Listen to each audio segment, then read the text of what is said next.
কি করে বলবো তোমায় আসলে মন কি যে চায়, কেন সে পালিয়ে বেড়ায় তোমার থেকে।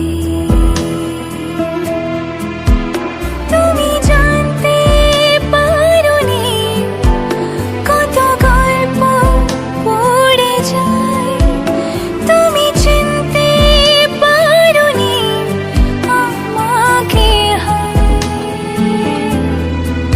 কি করে বলবো তোমায় আসলে মন কি যে চায়, কেন সে